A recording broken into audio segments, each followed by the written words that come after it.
Royal Challengers Bengaluru ತಂಡಕ್ಕೆ ಅಸಲಿ ಆಟ ಇನ್ನು ಮುಂದೆ ಶುರುವಾಗುತ್ತೆ. ಆಲ್ರೆಡಿ 7 ಪಂದ್ಯಗಳನ್ನು ಕಂಪ್ಲೀಟ್ ಮಾಡಿರುವಂತಹ ಬೆಂಗಳೂರು ತಂಡ ಮುಂದಿನ 7 ಪಂದ್ಯಗಳಲ್ಲಿ ದಿ ಬೆಸ್ಟ್ ಪರ್ಫಾರ್ಮೆನ್ಸ್ ಕೊಡಲೇಬೇಕು. ಯಾಕಂದ್ರೆ ಟಾಪ್ 4 ಟಾರ್ಗೆಟ್ಗಿಂತ ಟಾಪ್ 2 ಟಾರ್ಗೆಟ್ ಅನ್ನ ಇಟ್ಕೊಂಡು ಆಡಿದ್ರಷ್ಟೇ ಫೈನಲ್ ಹಾದಿ ಈಸಿ ಇರುತ್ತೆ. ಸೊ RCBಯ ಮುಂದಿನ ಜರ್ನಿ ಹೇಗಿದೆ, ರಿವೆಂಜ್ ಮ್ಯಾಚ್ ಯಾರ್ಯಾರ ವಿರುದ್ಧ ಸಿಗುತ್ತೆ ಅನ್ನೋದನ್ನ ಈ ವಿಡಿಯೋದಲ್ಲಿ ಹೇಳ್ತೀನಿ. ನಾನು ಶಾಂತ. ನೀವು ಸುದ್ಯಾನದ ಸಬ್ಸ್ಕ್ರೈಬರ್ ಆಗೋದಕ್ಕೆ ಮರಿಬೇಡಿ. ಒಂದೊಂದು ಮ್ಯಾಚ್ ಮುಗಿದ ಮೇಲೂ ಕೂಡ ಪಾಯಿಂಟ್ಸ್ ಟೇಬಲ್ನಲ್ಲಿ ವೇರಿಯೇಷನ್ಸ್ ಆಗೋದು ಕಾಮನ್. ಯಾರೋ ಒಬ್ಬರ ಗೆಲುವು ಇನ್ನೊಬ್ಬರಿಗೆ ಪ್ಲಸ್ ಆದರೆ ಮತ್ತೊಬ್ಬರಿಗೆ ಮೈನಸ್ ಆಗುತ್ತೆ. ಸ್ಲಾಟ್ ಕೂಡ ಮೇಲೆ ಕೆಳಗೆ ಆಗ್ತಾನೆ ಇರುತ್ತೆ. ಹೀಗಾಗಿ ಬೆಂಗಳೂರು ಟಾಪ್ನಲ್ಲೇ ಕಂಟಿನ್ಯೂ ಆಗಬೇಕು ಅಂದರೆ ಮುಂದಿನ ಒಂದೊಂದು ಪಂದ್ಯಗಳು ಕೂಡ ಕ್ರೂಷಿಯಲ್ ಆಗ್ತಾ ಹೋಗುತ್ತೆ.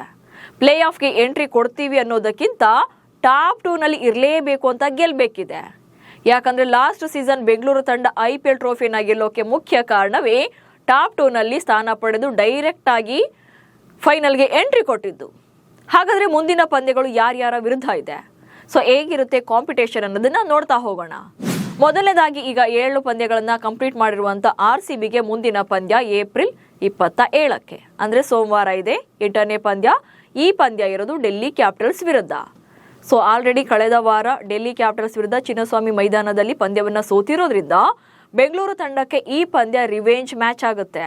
ಅಂದರೆ ಈ ಸೀಸನ್ನಲ್ಲಿ ಅವರಿಗಿದು 2ನೇ ಪಂದ್ಯ RCBಗೆ ಡೆಲ್ಲಿ ವಿರುದ್ಧ ರಿವೆಂಜ್ ಮ್ಯಾಚ್. ಅದು ಕೂಡ ಲಾಸ್ಟ್ ಸೀಸನ್ ಅಂತೆ ಈ ಸೀಸನಲ್ಲೂ ಕೂಡ ಡೆಲ್ಲಿ ತಂಡವನ್ನು ಅವರದ್ದೇ ನೆಲದಲ್ಲಿ ಸೋಲಿಸಿ ಈಗ ರಿವೆಂಜ್ ಅನ್ನು ತಗೊಳ್ಳೋಕೆ RCBಗೆ ಒಂದೊಳ್ಳೆ ಅವಕಾಶ ಇದೆ. ಸೊ ಈ ಪಂದ್ಯ ಸೋಮವಾರ ಇರುತ್ತೆ. ಇನ್ನು ಏಪ್ರಿಲ್ 30ಕ್ಕೆ ಮುಂದಿನ ಪಂದ್ಯ ಇರುತ್ತೆ RCBಯದ್ದು. ಈ ಪಂದ್ಯ ಗುಜರಾತ್ ವಿರುದ್ಧ ಇರುತ್ತೆ. ಈ ಸೀಸನ್ನಲ್ಲಿ 2ನೇ ಬಾರಿ ಇಲ್ಲಿ ಮುಖಾಮುಖಿ ಆಗ್ತಾರೆ.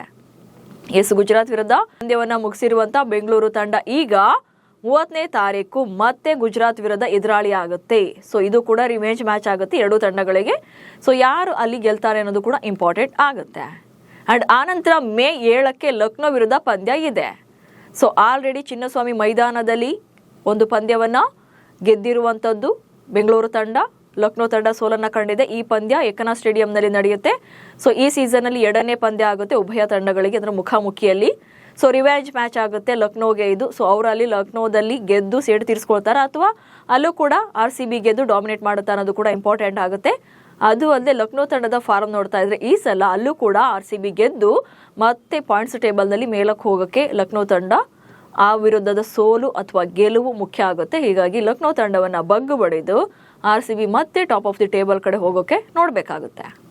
ಇನ್ನು ಮೇ 10ರಂದು ಮುಂಬೈ ಇಂಡಿಯನ್ಸ್ ವಿರುದ್ಧ ಪಂದ್ಯ ಇದೆ. ಈ ಸೀಸನ್ನಲ್ಲಿ 2ನೇ ಪಂದ್ಯ, ಅಂದರೆ 2ನೇ ಬಾರಿ ಮುಖಾಮುಖಿ ಆಗ್ತಾ ಇರುವಂಥದ್ದು ಉಭಯ ತಂಡಗಳು. ಆಲ್ರೆಡಿ ವಾಂಖೇಡೆ ಸ್ಟೇಡಿಯಂನಲ್ಲಿ ರಾಯಲ್ ಚಾಲೆಂಜರ್ಸ್ ಬೆಂಗಳೂರು ತಂಡ ಮುಂಬೈ ತಂಡವನ್ನು ಅದ್ಭುತವಾಗಿ ಸೋಲಿಸಿತ್ತು. ಅದು ಅಲ್ಲದೆ ಆ ಮ್ಯಾಚಲ್ಲಿ RCB 240 ರನ್ಗಳನ್ನು ಕಲೆ ಹಾಕಿತ್ತು. ಹೀಗಾಗಿ ಅದು ಅಲ್ಲದೆ ಈ ಸೀಸನ್ನಲ್ಲಿ ಮುಂಬೈ ತಂಡ ಸಾಕಷ್ಟು ಸ್ಟ್ರಗಲ್ಸ್ ಅನ್ನ ಪಡ್ತಾ ಇದೆ, ಸಾಕಷ್ಟು ಅಪ್ಸ್ ಅಂಡ್ ಡೌನ್ಸ್ ಇದೆ. ಗೆಲುವಿಗಿಂತ ಜಾಸ್ತಿ ಸೋಲನ್ನು ಕಂಡಿದ್ದೇ ಇದೆ. ಜೊತೆಗೆ ಬಾಟಮ್ನಲ್ಲಿದೆ. ಆಲ್ರೆಡಿ ಪ್ಲೇ ಆಫ್ ಅವರಿಗೆ ಕ್ರೂಷಿಯಲ್ ಆಗ್ತಾ ಹೋಗುತ್ತೆ ಇನ್ನು ಮುಂದೆ. ಹೀಗಾಗಿ ಮುಂಬೈ ವಿರುದ್ಧ ಮತ್ತೆ ಡಾಮಿನೇಟ್ ಮಾಡಿ ಗೆದ್ರೆ ಈ ಪಂದ್ಯದಲ್ಲಿ RCBಗೆ ಪ್ಲಸ್ ಆಗುತ್ತೆ. ಯಾಕಂದರೆ ಮುಂದಿನ ಪಾಯಿಂಟ್ಸ್ ಪಟ್ಟಿಯಲ್ಲಿ ಹೆಚ್ಚಿನ ಸ್ಥಾನವನ್ನು ಗಳಿಸೋಕೆ ಸಾಧ್ಯವಾಗುತ್ತೆ. ಹೀಗಾಗಿ ಮುಂಬೈ ವಿರುದ್ಧ ಮೇ 10ಕ್ಕೆ RCB ಪಂದ್ಯ ಇದೆ.